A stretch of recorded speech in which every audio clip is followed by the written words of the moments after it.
dünyanın ən xoşbəxt insanı sənsən, bilirsən. Bəlkə səhv deyirəm.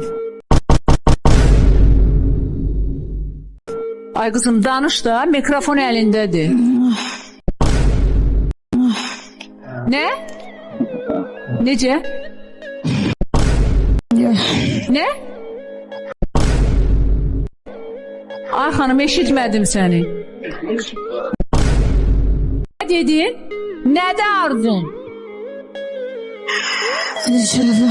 Hə? Eşitmiyorum. Onun dilini sən bilirsən, neçə il sən yaşamısan, mənə bir tərcümə Çok elə. yavaş dan. Orada nə eləyim? Deməli danışayım məni kim? Sən anla. Hə. Və burada niyə belə eləyir? Məni görən niyə belə eləyir hamısı?